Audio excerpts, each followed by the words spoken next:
Oi, pessoal. Hoje é terça-feira, 10 de março de 2020, no Texas. Nosso querido amigo, nosso irmão, Larry Wilkerson, está aqui conosco. Bem-vindo de volta, Larry. Bom estar com você, Nima.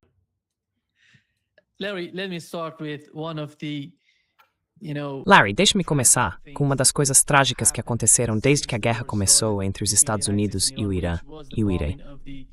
O bombardeio de uma escola primária no Irã, onde 168 meninas foram mortas nesse ataque. Donald Trump primeiro disse que não foram os Estados Unidos. Ele estava fazendo perguntas, e tivemos Pete Hegseth dizendo que estávamos apenas avaliando, analisando o que havia acontecido. Depois surgiram as evidências, mostrando que foi um míssil Tomahawk que atingiu o prédio. Não apenas uma vez, mas várias vezes. E então Donald Trump disse que poderia ter sido um Tomahawk, mas que havia muitos mísseis Tomahawk por aí, e que os iranianos poderiam ter usado um deles para atacar. Como esse cara, sabe, é preciso ser, não sei nem como descrever, um mentiroso patológico para chegar a esse ponto. Porque é preciso entender o que significa responsabilidade. Você não pode mentir e simplesmente sair impune disso. Qual é a sua compreensão do que aconteceu e da forma como Donald Trump está tentando mentir sobre isso?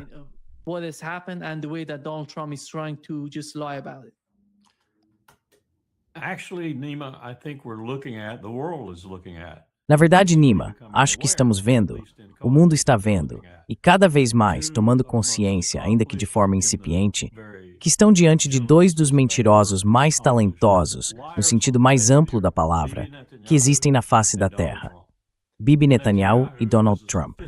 Netanyahu é um mentiroso sofisticado. É um mentiroso que geralmente coloca material suficiente em suas mentiras para fazê-las soar convincentes, até a ponto de causar dificuldade real a quem tenta verificá-las. Mas ainda assim, é um falsificador, um enganador e um mentiroso. Donald Trump não é nada disso. Ele é simplesmente um mentiroso. Não tem uma voz melodiosa, não há qualquer harmonia em suas mentiras.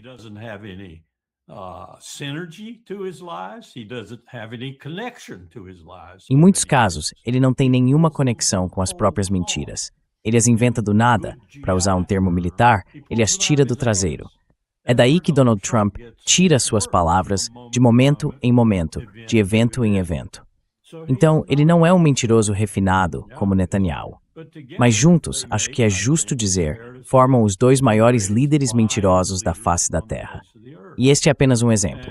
Há milhares deles mentindo por aí. Uma das coisas pelas quais culpo nossa grande mídia, embora eles apontem as mentiras de vez em quando, até as reúnam às vezes nas primeiras páginas de seus jornais ou em seus videoclipes, é que ainda assim não os responsabilizam plenamente.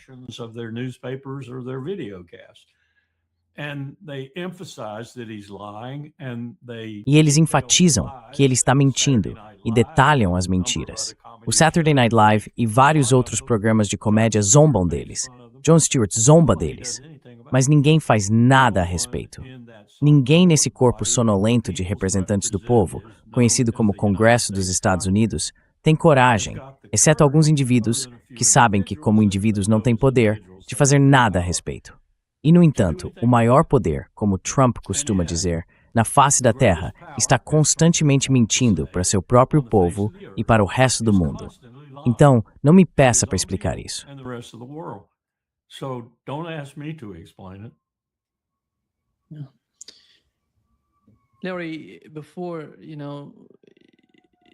Larry, mais cedo hoje eu conversei com o professor Ted Postol. Ele mencionou as capacidades de ambos os lados, os sistemas de defesa aérea, os mísseis. Ele disse que, de alguma forma, subestimamos o sistema de mísseis iraniano e a precisão que eles têm com seus mísseis. Por outro lado, a administração Trump, de alguma forma, exagerou ou superestimou a capacidade de conter os mísseis que se dirigem a Israel. Ele disse que, até agora, pelo que aprendemos por meio de fontes abertas, a maioria desses radares foi destruída. É por isso que o sistema de alerta antecipado de Israel não está mais funcionando, e os mísseis estão atingindo seus alvos sem muita dificuldade. Qual é a sua compreensão quando vê pessoas como Pete Hegseth aparecerem e dizerem: estamos vencendo, estamos à beira da vitória, tudo está indo a nosso favor? O que está acontecendo aí? O que se passa despisa deles quando distorcem completamente a realidade?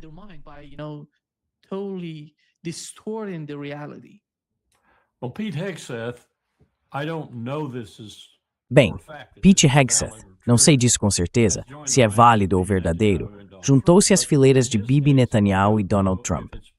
Mas no caso dele, não sei se é porque está sendo mal ou desinformado por pessoas abaixo dele, ou se está sendo persuadido a contar as mentiras que conta, se é que ele sabe que são mentiras, pelo próprio presidente ou por alguns de seus asseclas.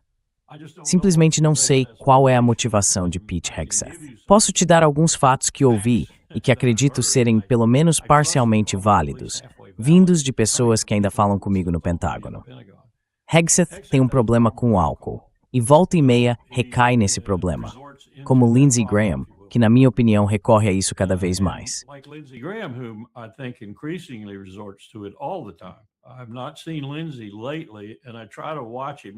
Não tenho visto Lindsey ultimamente, e tento observá-lo. Não apenas com uma incredulidade inacreditável, mas também porque quero acompanhar esse sujeito que é provavelmente o maior porta-voz do governo Trump e de seus instintos mais desagradáveis. E o Lindsey, cada vez mais, eu diria, está entre embriagado e bêbado quando faz suas grandes dissertações sobre tudo, desde a guerra no Irã até o tratamento dos imigrantes na América, ou o que quer que seja. Então, este é um governo mentiroso, um governo dissimulado. Será que algum dia eles serão desmascarados? Essa é a minha pergunta. Será que algum dia serão desmascarados? E quantas declarações de Postol sobre os mísseis e coisas do tipo, não tenho dúvida de que provavelmente são razoavelmente precisas. Mas estou vendo vídeo.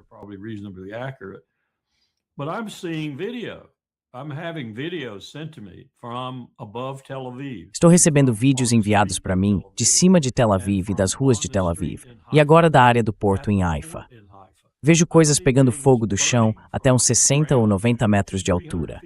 Vejo bombeiros, policiais, agentes de segurança e civis correndo de um lado para o outro, tentando consertar as coisas, tentando colocar tudo em ordem novamente. Vejo civis caídos na rua, feridos ou mortos. Não dá para saber pelos vídeos. Então sei que Haifa e Tel Aviv estão sendo devastadas por esses mísseis. Também vejo vídeos do céu, e o céu me mostra muito pouco subindo e um monte de coisas caindo. Em vídeos anteriores dessa mesma fonte, eu via mísseis descendo e mísseis subindo, 2 ou 3 vezes mais subindo do que descendo.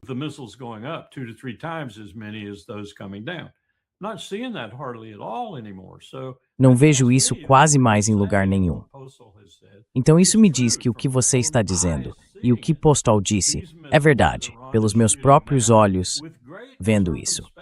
Esses mísseis que o Irã está lançando agora, com grande cautela, na verdade, quando você fala sobre quantos estão sendo enviados, para quais alvos e com que frequência, isso me mostra que eles sabem o que estão fazendo, limitando seus ataques apenas àqueles alvos que realmente têm significado e economizando seus mísseis, porque sabem, ao contrário do que Donald Trump parece não saber, que esta será uma guerra extremamente longa e está causando uma destruição enorme por onde passam.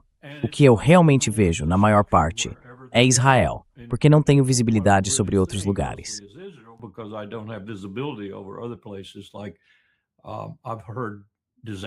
Ouvi histórias desastrosas sobre o Bahrein, por exemplo. Tivemos um dos radares mais caros que possuímos na região completamente destruído por um míssil vindo do Irã. Ficamos cegos com isso. Não conseguíamos enxergar. Esses radares estão todos conectados. O que muitas pessoas não percebem, e eu mesmo não tenho certeza se entendo completamente porque é algo bastante complicado, é que esses mísseis, radares e F-35s e também outras aeronaves, mas os F-35s em particular, são todos coordenados. O F-35 tem a capacidade, a partir de sua cabine, de coordenar uma infinidade de sistemas de armas e atividades no campo de batalha, além de fornecer inteligência em tempo real ou quase em tempo real para mira e outras finalidades. Aquele radar no Bahrein era central para isso. Era fundamental. Também era essencial para o Golfo Pérsico e para a proteção do Estreito de Hormuz.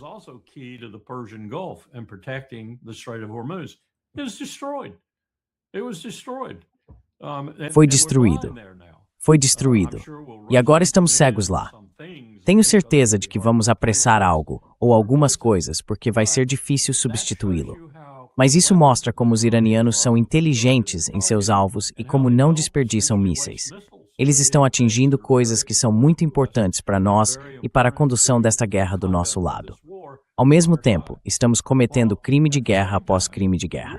Nima, lançar bombas sobre civis. Apenas para lançar bombas sobre civis. É um crime de guerra. Lançar uma bomba em uma instalação de petróleo perto de Teherã, que depois espalha ar envenenado e oleoso por toda Teherã, é um crime de guerra.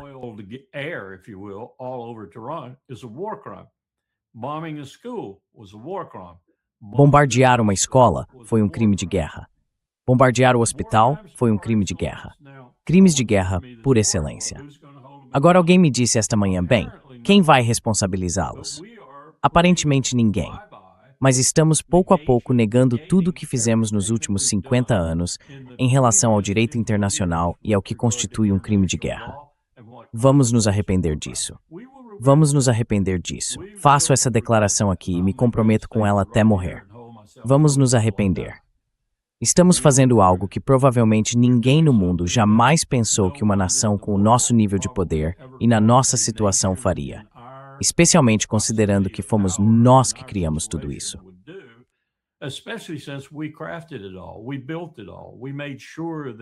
Fomos nós que construímos tudo. Garantimos que as peças que estávamos juntando desde Genebra até mais ou menos o fim do governo de H.W. Bush fossem favoráveis aos nossos próprios interesses, claro, mas também eram favoráveis a muitos interesses globais, especialmente a parte do direito internacional e a parte relacionada à liberdade dos mares e coisas desse tipo.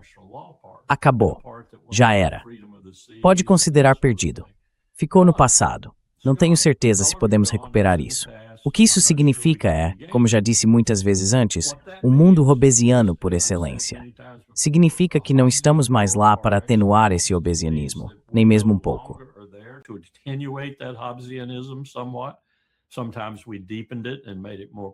Às vezes, nós o aprofundamos e o tornamos mais profundo. Mas na maior parte do tempo, fomos uma força, como costumávamos dizer, uma força para o bem no mundo. Não somos mais uma força para o bem. Nem mesmo somos neutros. Somos uma força do mal. Donald Trump trouxe o mal para a Casa Branca dos Estados Unidos. Não que George W. Bush não o tenha trazido também com seu programa de tortura, mas Donald Trump o amplificou enormemente. Agora somos um estado maligno no mundo, aos olhos de 60% do planeta. Essa é uma transformação tremenda na minha vida. E, na verdade, apenas nos últimos 20 anos dela. Não. E estamos a aprender nesta em ela. And we're perfecting it right now in this war. I just watched a webinar. Acabei de assistir a um webinar com o grupo de trabalho sobre segurança climática. Ele foi organizado para discutir essencialmente 3 coisas: água, alimentos e energia. E como esse conflito no Levante, especialmente no Irã, mas também em outros países, está impactando esses aspectos. Os impactos são simplesmente incríveis. Os impactos em tudo. Pense nisso, por exemplo. A Ucrânia teve um impacto tremendo quando tudo começou, quando a operação militar especial foi iniciada, porque a Ucrânia e a Rússia são produtoras de grande parte dos alimentos do mundo, especialmente daqueles destinados à África. Então foram os produtores que sofreram, e o efeito subsequente para a África, por exemplo, foram preços de alimentos muito mais altos, e em alguns casos eles nem conseguiam obtê-los.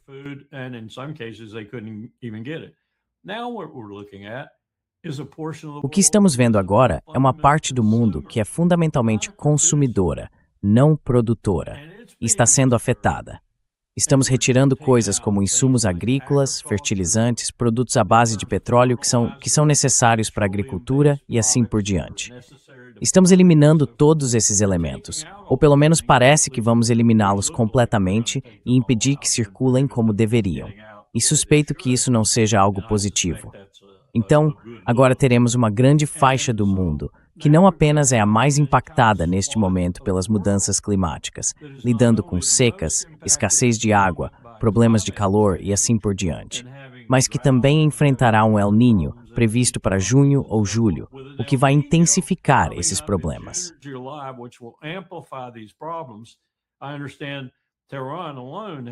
Eu entendo que só em Teherã as temperaturas já estavam simplesmente insuportáveis, e agora vão ser o dobro disso.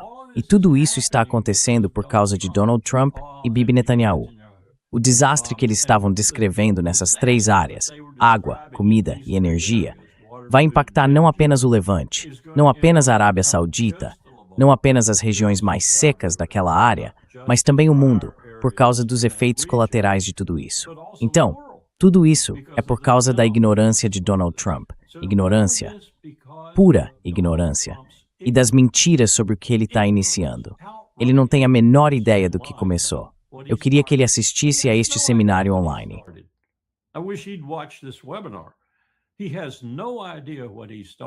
Ele não faz ideia do que começou e não vai encerrar isso tão cedo. Muitas pessoas vão morrer, incluindo americanos. O número de vítimas vai aumentar e muitas pessoas na região vão morrer.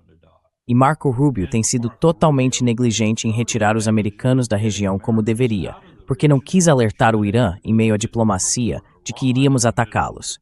Isso teria sido um aviso certo. Eles estão presos, não conseguem sair.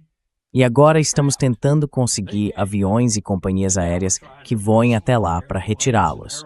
Mas estamos descobrindo que a maioria não quer fazer isso. Então isso é uma tragédia.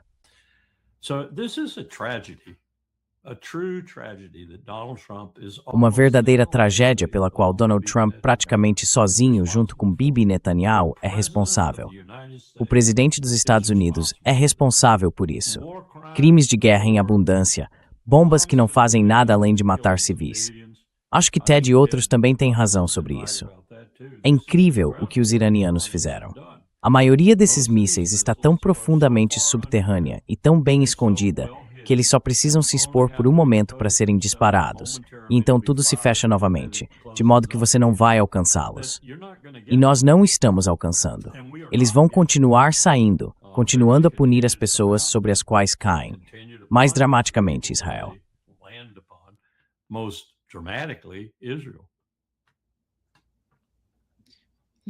Larry, você mencionou a Arábia Saudita. Lindsey Graham deu uma entrevista à Fox News ontem mesmo. Em SDL. Ele está meio que implorando, bem, não exatamente implorando, mas como ameaçando, a Arábia Saudita com consequências se o país não se juntar à luta contra o Irã. Sim, eu quero saber qual marca de bebida ele está tomando agora, porque ele piorou bastante. Sim, e ele tem algum tipo de argumento do ponto de vista militar? A Arábia Saudita, quais são as suas capacidades? E como seria possível para os Estados Unidos abrirem caminho para a Arábia Saudita para entrar nesse tipo de frente? Porque eles precisam coordenar. Algum tipo de coordenação entre aqueles que estão atacando. Vai ser realmente difícil permitir que a Arábia Saudita entre nisso.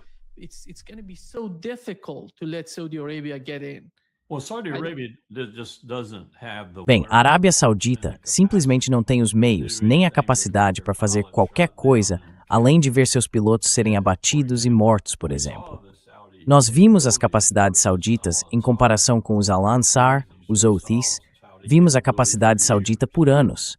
E essas capacidades sauditas foram fortemente ampliadas. A única coisa que não fizemos, e não tenho certeza disso, Nima, acho que não fizemos, foi colocar pilotos nos F-15 deles, seja nos modelos padrão ou nos de longo alcance que lhes demos. Demos a eles todo o resto. Fornecemos munições guiadas de precisão na forma de JDAMs. As bombas convencionais deles podiam ser equipadas com kits de guiagem de precisão. Demos o combustível. Demos a inteligência sobre onde e quando os Houthis estavam.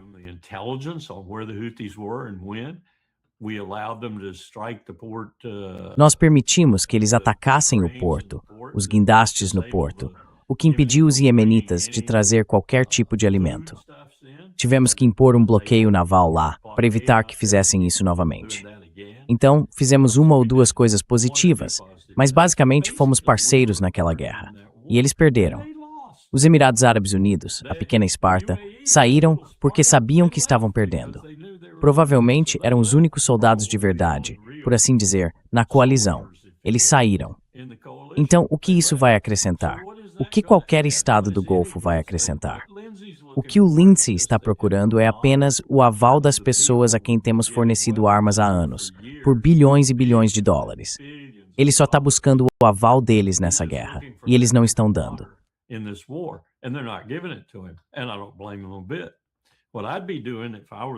E eu não o culpo nem um pouco. O que eu faria se fosse a família real saudita, se fosse os qatarianos, se fosse os bahreinitas ou qualquer outro, e eu não apoio essas pessoas de forma alguma. Se elas caíssem amanhã de manhã, eu ficaria feliz, eu aplaudiria. Mas o que eu faria se fosse eles, seria procurar um novo papai grande. Eu não ficaria mais bajulando os Estados Unidos da América. Porque nós, Nima, essa é a realidade. Nós vamos deixar o Oriente Médio quando isso terminar, ou antes. Seremos expulsos do Oriente Médio por aquelas pessoas que dissemos que não poderiam nos tocar, nem com um peido, basicamente os iranianos. Seremos expulsos.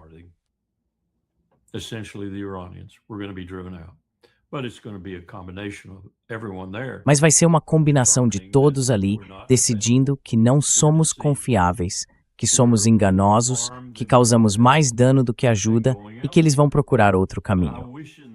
Agora eu realmente gostaria que nesse processo, o povo da Arábia Saudita, do Bahrein e de outros lugares derrubasse seus governantes e estabelecesse algum tipo de democracia. Eu nem me importo com a forma que isso teria. Não me importo se parecer com a democracia iraniana, porque a democracia iraniana é mais democracia do que existe em Jerusalém ou Tel Aviv. Francamente é. Nós não admitimos isso, mas eu admito. Então, se eles tivessem algum tipo de governo assim, isso estaria bom para mim. Não me importo se houver aspectos religiosos nisso.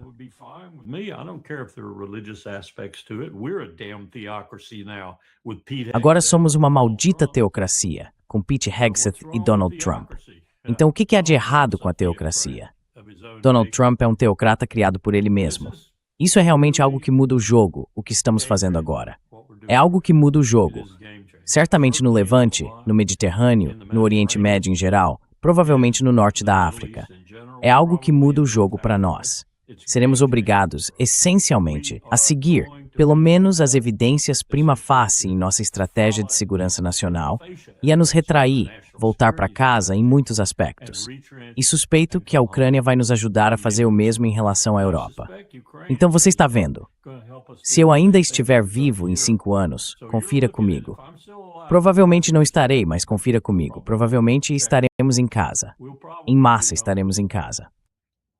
In mass, we'll be home.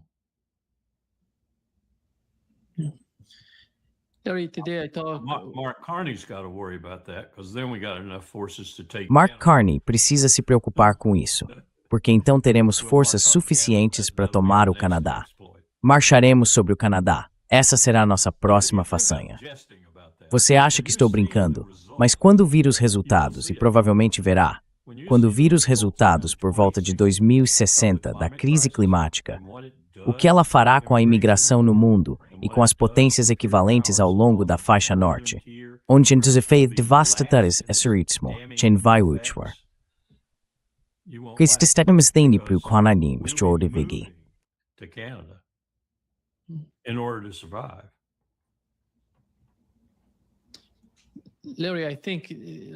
Larry, acho que nesse momento, uma das questões na mente desses países, Arábia Saudita e os outros estados árabes do Golfo Pérsico, é que não se trata apenas de petróleo, porque quando se fala do Estreito de Hormuz, trata-se de tudo para eles. Sim, e o impacto neste webinar. E eu acho que a pergunta que eles têm em mente é: por que precisam se sacrificar tanto ao ter bases americanas em seus países? Porque, se não houvesse bases americanas lá, eles não estariam sendo atacados. Exatamente.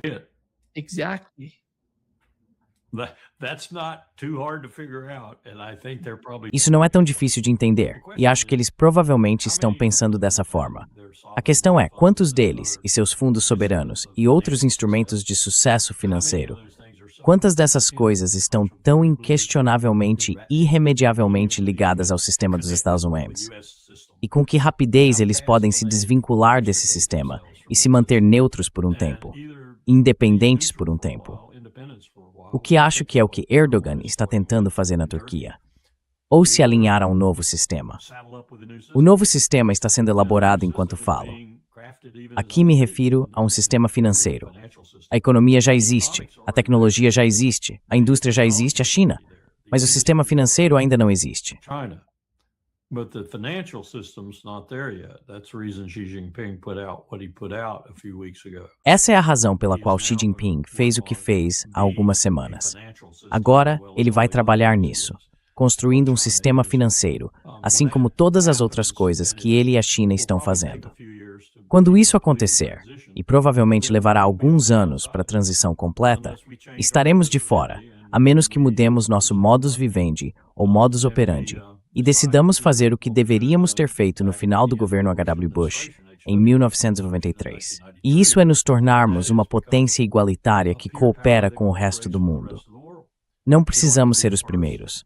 Podemos ser, como diz a velha expressão latina, iguais entre iguais. Não precisamos ser os primeiros entre iguais. Mas escolhemos não fazer isso.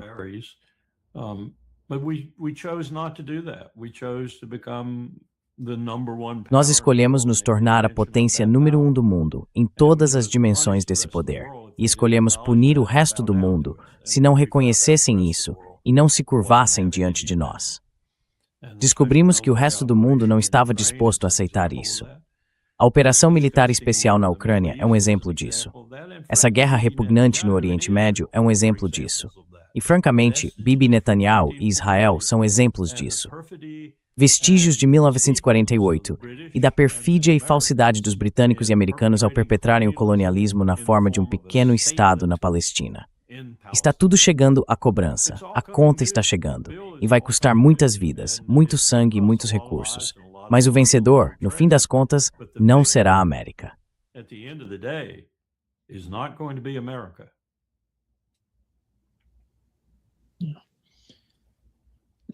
Larry, aqui está o que Pete Hegseth disse há alguns instantes. Estamos em uma posição muito forte, dando ao presidente dos Estados Unidos o máximo de opções. Desde o início, aqui neste púlpito, não dissemos quanto tempo isso levaria.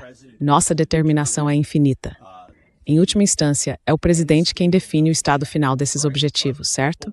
Mas o que ele tem dito repetidamente, e quero que o povo americano entenda, é que isso não é algo interminável, não é prolongado, e não estamos permitindo a expansão da missão.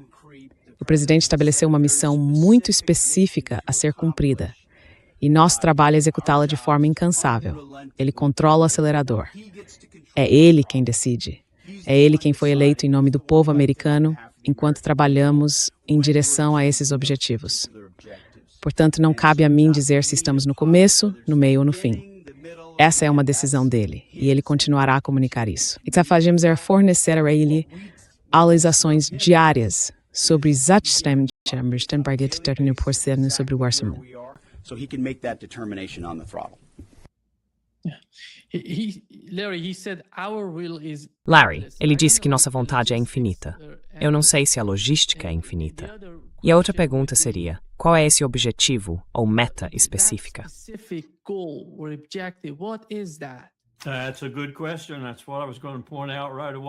Essa é uma boa pergunta. Era exatamente isso que eu ia destacar de imediato. Qual é o objetivo estratégico de Donald Trump, Pity Boy? E portanto o seu também, porque você não o mencionou, nem o fez no discurso que apresentou até agora, nem o presidente o fez. Na verdade, o presidente tem estado completamente confuso e desorientado sobre qual é o nosso objetivo e o cronograma que ele prevê para alcançá-lo. Então, Pete, me diga, como você vai obter uma orientação definitiva de um homem que vai diante do povo americano que o colocou no cargo, infelizmente, e não consegue lhes dar nenhuma resposta às perguntas que você faz?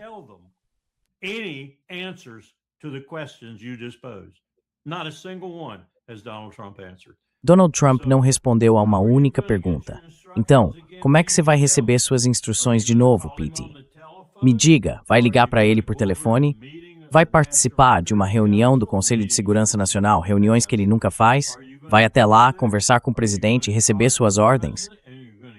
Ele fala com você de um jeito diferente do que fala com o povo americano.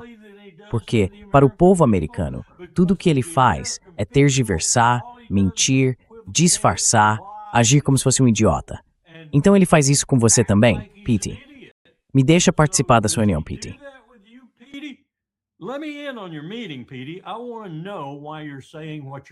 Quero saber por que você está dizendo o que está dizendo, porque eu não entendo o que você está dizendo. Esta guerra pode durar anos, pode durar dias, pode durar meses. Qual é, Pete? Qual é o seu plano? Como você está executando esse plano? E em que ponto você está em relação aos seus objetivos nesse plano? Se é que você tem algum. Aquela escola não te levou adiante em nada. O bombardeio das instalações de petróleo não te fez avançar. Na verdade, piorou ainda mais a situação no Golfo. Nada do que você está fazendo agora com o seu chamado inventário infinito, que não é infinito, de armamentos, está te aproximando de um objetivo que nem sequer foi articulado.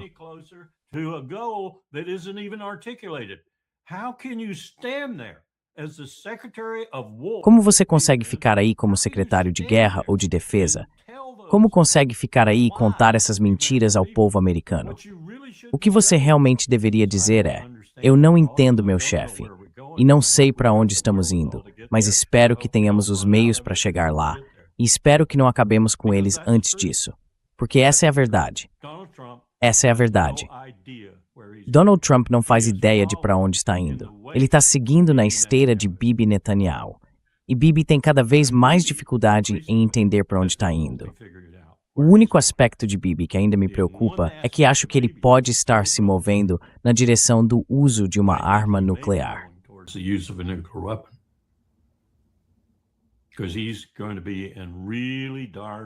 Porque ele vai estar em uma situação realmente crítica em provavelmente 10 a 20 dias. Então você precisa se fazer outras perguntas também. As outras perguntas são muito relevantes. E obviamente Hegseth nem sequer falou sobre ele, nem o mencionou. Não há mais ninguém no mundo, aliado, inimigo ou neutro, no discurso de Pete Hegseth. Não há outras pessoas no mundo no discurso dele. E as outras pessoas? E a Europa? Neste webinar que eu estava assistindo esta manhã, você sabe o quão mal a Europa está em relação aos seus estoques de, GNL, estoques de petróleo, seja o que for. Está em 60% do que era no ano passado.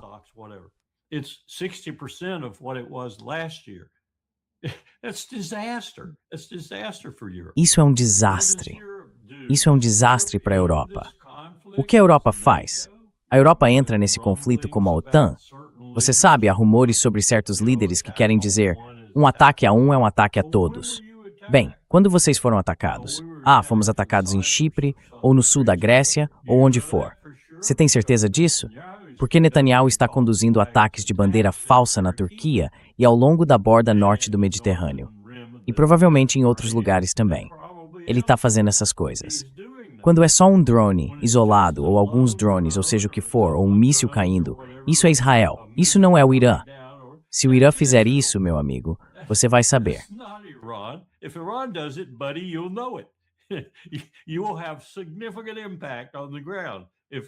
Você verá um impacto significativo no terreno se o Irã fizer isso. Vá perguntar ao Bahrein. Então tudo isso é confuso. Mas o Pete nem reconhece essas pessoas. Ele nem mencionou Israel. Ele não mencionou o status, o progresso ou a falta de progresso de Israel. E não mencionou a surra que Israel está levando. Eu nem sei se Donald Trump e Pete Hegseth sabem o que eu sei pelos vídeos que me foram compartilhados sobre o que está acontecendo com Israel. A imprensa, a nossa e a deles, é claro, está sob uma censura incrível. Tanto a nossa imprensa agora, nos Estados Unidos, quanto a imprensa de Israel, e sob uma censura incrível, não contando nada ao povo americano.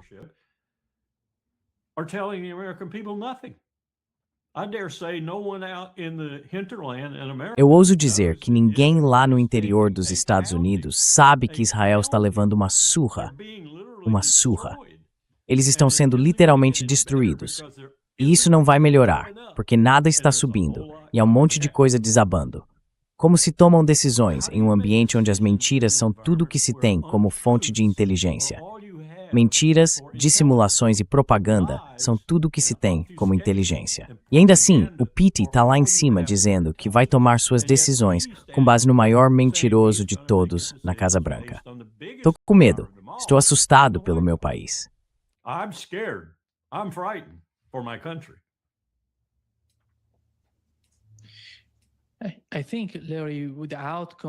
Acho que, Larry, com o resultado, o que aconteceu até agora, não apenas nos Estados Árabes, mas também com o Japão e a Coreia do Sul, hoje nós vimos na mídia sul-coreana, que eles estão mostrando que estão desmantelando os sistemas Patriot, os sistemas THAAD, para removê-los. Ship 'em out. Sim. Como isso vai? Sabe, eles estão sob uma pressão econômica tremenda e igualmente militarmente desprotegidos. E If I were Korea, as I've said before, on Se eu fosse a Coreia, como já disse antes em outros podcasts, não sei se cheguei a dizer isso no seu ou não, mas como já disse antes, se eu fosse a Coreia, estaria pensando seriamente em encerrar a relação de segurança com os Estados Unidos. Está claro que não nos importamos em defender a Coreia do Sul contra a Coreia do Norte, que era o principal motivo de estarmos lá. Já faz muito tempo que esse deixou de ser o motivo. E os coreanos desconfiam da nossa presença na península desde o início. Eles sabem, cada vez mais na Coreia, especialmente a nomenclatura, sabe, a aristocracia da Coreia do Sul, particularmente o Partido Conservador, eles sabem e temem o fato de que queremos lutar contra a China a partir da Coreia, e que é por isso que estamos lá.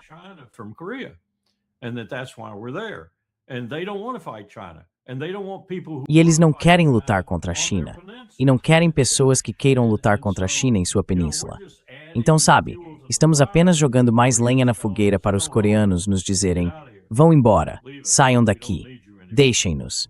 Não precisamos mais de vocês. Muito obrigado. Os japoneses são um caso completamente diferente.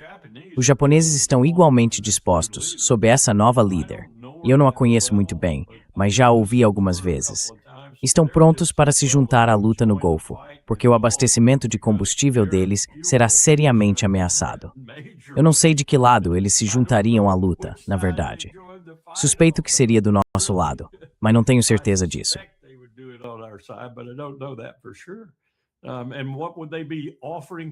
E o que eles realmente estariam oferecendo à luta? Porque o tipo de armamento? Bem, Nima, aqui está o dilema que Hegseth enfrenta. Não é o esgotamento das munições, embora isso esteja avançando rapidamente em algumas categorias muito críticas, como THAAD e Patriot. Não é que não tenhamos força suficiente. No fim das contas, se decidirmos enviar tropas terrestres, certamente não teremos força suficiente. Mas é que estamos lutando uma guerra diferente. Você já ouviu o termo guerra assimétrica? Estamos lutando com o que temos, que é tudo o que temos. E os iranianos estão lutando com o que nunca suspeitamos que eles tivessem, na quantidade e precisão que têm e na capacidade de disparar mesmo sob fogo.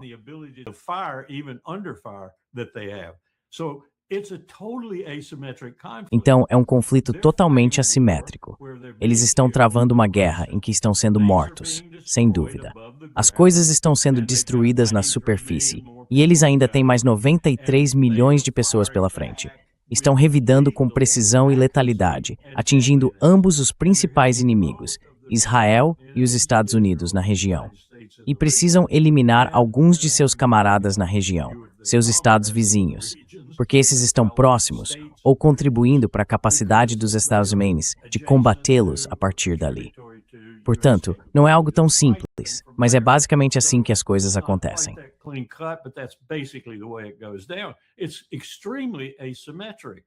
É extremamente assimétrico. O Irã fazendo uma coisa, os Estados Unidos fazendo outra. Os Estados Unidos estão fazendo algo que realmente não impacta a situação em termos de vitória, por assim dizer. Eu não acho que haja qualquer vitória nisso, mas vamos supor que sim por um momento. E o Irã está fazendo algo que significa que suas tentativas de alcançar o que quer que seja vão fracassar.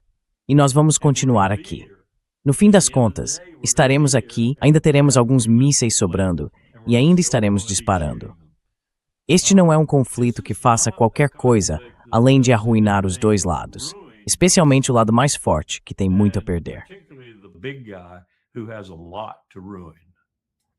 Aqui parece que Macron tem algum tipo de solução para esse nível de horrores. Foi isso que ele disse, Larry.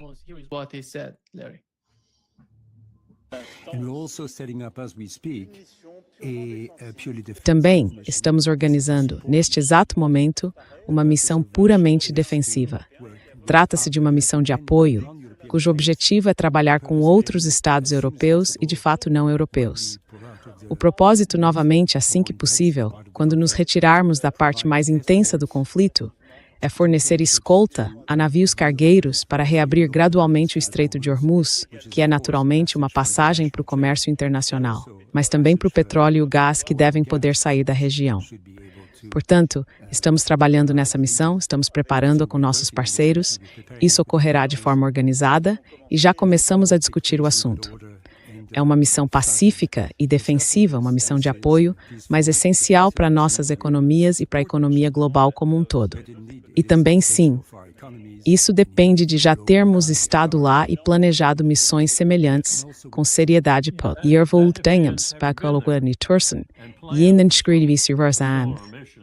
Ernest Will, Praying Mantis, and a series of other missions where we essentially escorted Kuwaiti tankers. Nós basicamente escoltamos petroleiros kuwaitianos pelo Estreito de Hormuz em 1988-89, mais ou menos nesse período. Tendo estado lá e participado do planejamento, posso dizer que as condições hoje são diametralmente opostas. Agora, se os europeus quisessem fazer um acordo com Teherã para escoltar navios pelo estreito que são essenciais para sua sobrevivência, seja para gás ou outros produtos, isso seria outra questão. E se os europeus enviassem navios para fazer isso, como nós fizemos de forma séria e de boa fé, acho que talvez os iranianos aceitassem. O mesmo vale para os japoneses e outros que possam precisar disso. Mas se quiserem se juntar aos Estados Unidos para atacar o Irã com seus navios de guerra ou aviões, eles não têm força suficiente para realmente influenciar a batalha além do que ela já vai.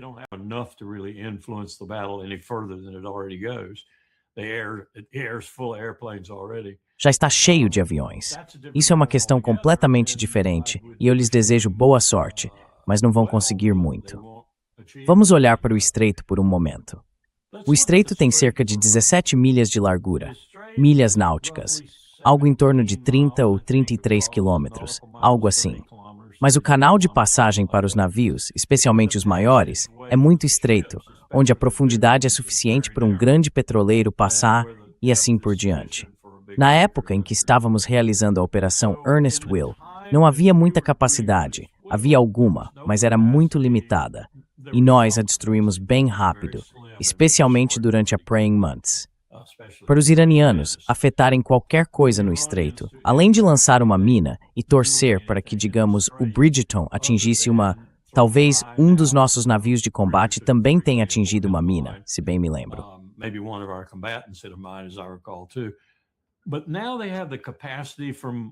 Mas agora, eles têm a capacidade a partir de bem dentro do território. Eles também têm a capacidade, perto da costa, de interceptar aquele estreito e danificar navios. Se você afundar um navio naquele estreito, provavelmente ele ficará fechado até que consigam entrar lá e retirar o navio. Talvez afundem 2 ou 3, e aí com certeza estará fechado. Vamos analisar outro exemplo. Não estou dizendo que eles farão isso. Estou apenas dizendo que têm capacidade para isso. Então as pessoas precisam começar a pensar no que estão se metendo antes de agir. Conversar com Teherã antecipadamente e negociar um acordo seria uma coisa, mas simplesmente entrar lá como um aliado dos Estados Unidos, por assim dizer, especialmente sob o Tratado da OTAN, e agir com armas em punho é algo completamente diferente.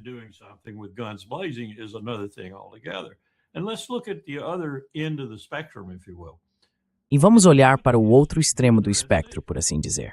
O que os Houthis fizeram no Mar Vermelho? Eles simplesmente ameaçaram a navegação. Isso fez os preços do seguro dispararem, afastou os transportadores. E no fim das contas, mesmo com todo esse poder dos Estados Unidos exibido no Mar Vermelho, para certa frustração, já que perdemos equipamentos no valor de bilhões de dólares, não conseguimos detê-los. O resultado foi que as pessoas que não estavam apoiando Israel em sua guerra brutal em Gaza e em outros lugares, agora também no Líbano, conseguiram passar, e as que estavam apoiando Israel não conseguiram. O porto de Eilat, lá no fim do mar, naquele pequeno braço que se estende do Golfo de Aqaba ou algo assim, está moribundo agora. Já nem é mais um porto, exceto no nome.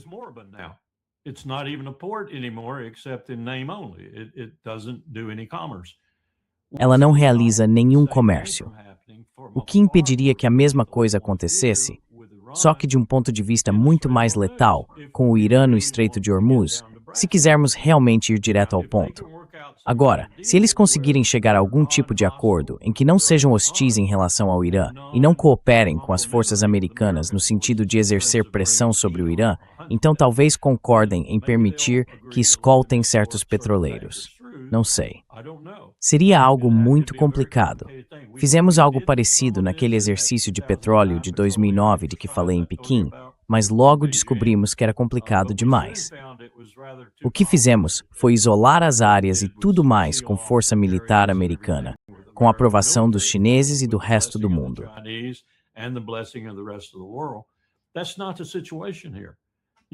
Essa não é a situação aqui.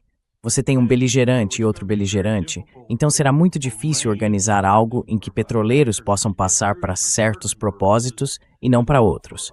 Não estou dizendo que é impossível, mas seria difícil de fazer. E o Irã seria o árbitro disso, em última instância. Não os Estados Unidos. Trump vai dizer que ele é o árbitro. Macron pode dizer que ele é o árbitro. Mas eles não são. O Irã será aquele, o ente estatal, que decidirá quem cruza o Estreito de Hormuz e quem não cruza. Precisamos confrontar isso, encarar isso e entender o dano que estamos causando ao continuar essa guerra contra a economia global. Nem tenho certeza se Trump se importa.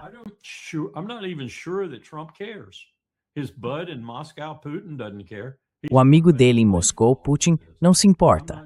Ele vai lucrar muito com isso. Não tenho certeza se Trump se importa também, porque ele está lucrando muito com a indústria de defesa e, no fim das contas, vai lucrar muito com a indústria de combustíveis fósseis, já que o preço vai subir bastante. E ainda não vimos a volatilidade que eu vi em 2009. Simplesmente não vimos. Chegamos a preços de $200 por barril para o West Texas Intermediate e o Brent Crude. Isso desestabiliza o mundo de tantas maneiras. E pode chegar lá. Pode chegar lá. Essa breve trégua que tivemos, em que o preço meio que se estabilizou e depois caiu um pouco, é toda por causa das mentiras que estão sendo contadas. Suas mentiras não vão durar muito mais.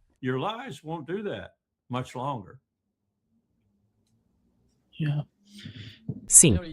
Larry, há poucos instantes ouvimos o senador democrata Blumenthal. Ele estava falando sobre as tropas em solo no Irã. Veja o que ele disse, Larry.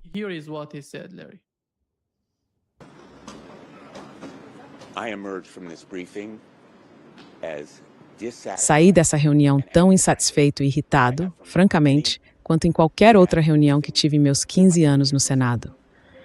Fiquei com mais perguntas do que respostas, especialmente sobre o custo da guerra. Minhas perguntas não foram respondidas, e vou exigir respostas, porque o povo americano merece saber. Acho que o que mais me preocupa é a ameaça às vidas americanas, a possibilidade de enviar nossos filhos e filhas para o solo iraniano. Parece que estamos seguindo um caminho que levará ao envio de tropas americanas para lá, a fim de cumprir quaisquer dos possíveis objetivos.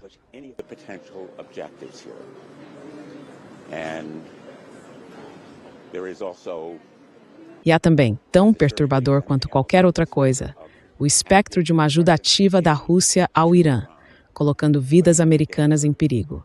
Literalmente, a Rússia parece estar ajudando nosso inimigo de forma ativa e intensa, com informações de inteligência e talvez por outros meios. E a China também pode estar auxiliando o Irã. Portanto, o povo americano merece saber muito mais do que esta administração lhes contou, sobre o custo da guerra, o perigo para nossos filhos e filhas em serviço e o potencial de uma nova escalada e ampliação desta guerra, uma guerra de escolha feita por este presidente, não escolhida pelo povo americano, com consequências potencialmente enormes para vidas americanas.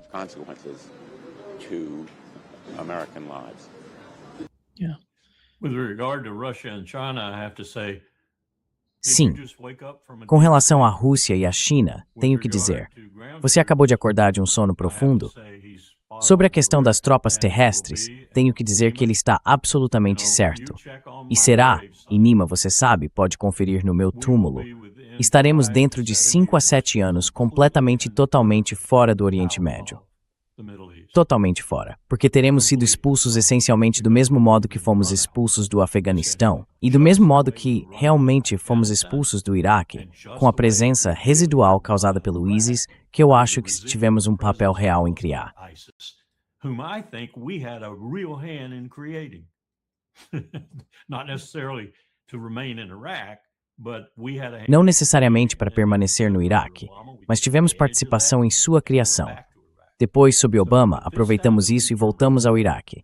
Mas desta vez, será permanente. Não haverá retorno ao Levante, ao Oriente Médio, ao Sudoeste Asiático pelos Estados Unidos da América. Proibido. Isso não acontecerá. Forças terrestres nos fariam ser derrotados de uma forma tão retumbante que o povo americano viveria em choque pela próxima década. As baixas seriam enormes. O custo astronômico. E no fim das contas, isso faria o Afeganistão e a ignominiosa retirada de lá parecer brincadeira de criança.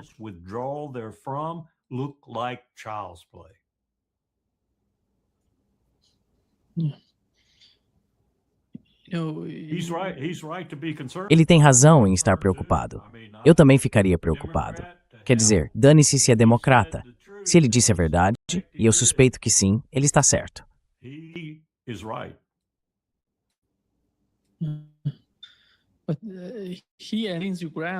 Mas ele e Lindsey Graham eram de alguma forma grandes amigos quando se tratava da Ucrânia.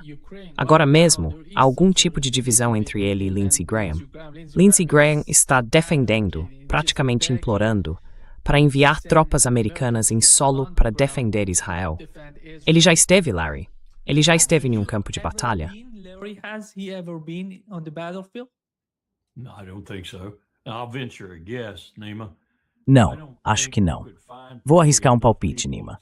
Acho que você não conseguiria encontrar pessoas suficientes para formar uma mão de pôquer que realmente gostem de Lindsey Graham no Senado dos Estados Unidos. Simplesmente não acho que conseguiria. Antes de tudo, eles provavelmente sabem que ele está profundamente envolvido nos arquivos de Epstein. É o que se comenta por aí, nas ruas da Carolina do Sul. E estar envolvido nos arquivos de Epstein não é exatamente algo favorável à sua carreira política. Posso garantir isso. Então ele é um daqueles que não quer que tudo venha totalmente à tona. Não podemos esquecer esse componente dessa guerra. Epstein é uma ótima distração. Epstein. It's a very good distractor. Sim, é algo muito profundo. É muito profundo, eu acho. A conexão entre a guerra e Epstein. Larry, houve uma entrevista na CNN com um dos oficiais do Irã, Kamal Karazi. Ele era o conselheiro do líder supremo do Irã que foi assassinado. E eu presumo que ele será um dos principais conselheiros do novo líder do Irã. E aqui está o que ele disse na CNN. And here is what he said on CNN. A CNN está fazendo uma reportagem de Teherã. Eles têm uma entrevista exclusiva com Kamal Karazi, o assessor de política externa do líder supremo. A CNN está operando no Irã com a permissão do governo iraniano, mas mantém total controle editorial sobre o que divulga. Dê uma olhada nisso. E o Irã tem um novo líder supremo. O que isso significa para seus esforços militares e para o confronto com os Estados Unidos e Israel? Isso significa no sistema Stefan-Sturzenberger. Então, os Estados Unidos dizem que degradaram drasticamente as forças armadas iranianas, suas capacidades em relação a mísseis e drones. Por quanto tempo mais vocês podem continuar fazendo isso?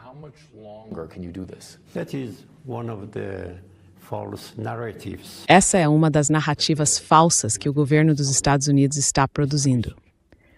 As forças armadas iranianas são bastante fortes, como você pode ver, porque têm a motivação e as armas de que precisam, que são produzidas no Irã.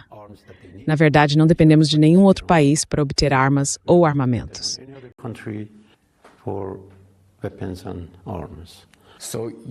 Então, o seu lado está preparado para uma guerra longa se os Estados Unidos e Israel assim escolherem. Você considera esse início ameaça à República Islâmica? É uma ameaça existencial à República Islâmica. E, portanto, devemos nos ter firmes com toda a nossa força, como estamos fazendo agora. E o seu lado está buscando ou buscará um cessar-fogo com os Estados Unidos e Israel neste momento. Não vejo mais espaço para diplomacia, porque Donald Trump tem enganado os outros e não cumprido suas promessas. Passamos por isso 2 vezes nas negociações. Enquanto estávamos envolvidos nas conversas, eles nos atacaram. Como tudo isso termina, então? Se vocês dizem que não há espaço para a negociação e o presidente Trump diz que quer rendição completa, aonde isso leva?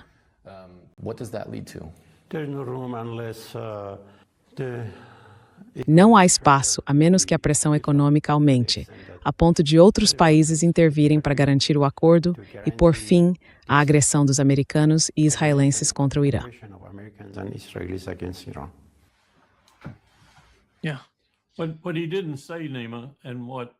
Sim, o que ele não disse, Nima, e o que está cada vez mais evidente, eu acho, e não estou falando aqui da inteligência de Donald Trump, nem de Pete Hegseth, nem de Marco Rubio, estou falando dos Rothschilds, dos JP Morgans e de outros que estão por trás desta administração de várias formas, escondidos atrás das cortinas, a maioria deles.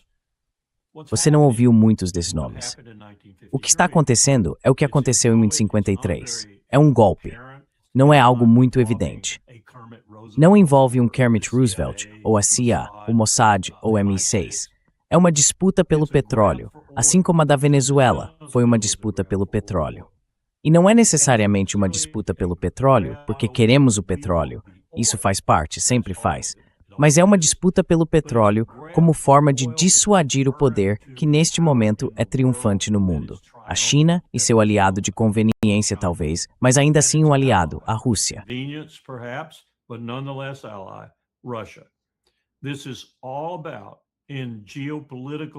Tudo isso diz respeito, em termos geopolíticos e geoestratégicos, a enfrentar a China de forma direta. Escolhemos o Irã como campo de batalha. Não tenho falado muito sobre isso, porque as pessoas não entendem quando se toca nesse tipo de assunto. Elas não percebem que o grande jogo está em andamento novamente, e que alguns dos mesmos jogadores de antes ainda estão envolvidos. O mais novo é o Império Americano, e estamos jogando desde 1953, quando sabotamos a tentativa genuína do Irã de, primeiro, estabelecer uma democracia funcional e, segundo, assumir o controle dos recursos que lhe pertenciam. De uma potência colonial pródiga, pérfida e mortal conhecida como Grã-Bretanha, e fazer com que esses recursos fossem produzidos para o povo iraniano e não para o Império Britânico. E nós simplesmente assumimos o controle.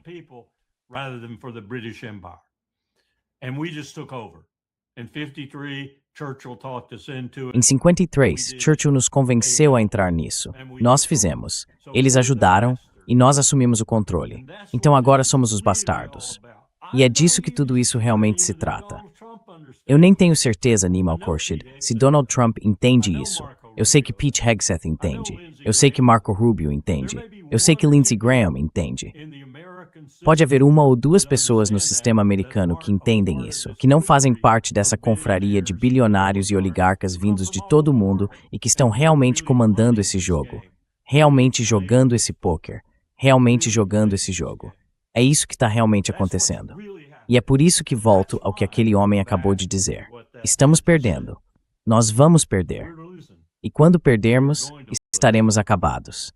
E ele sabe disso.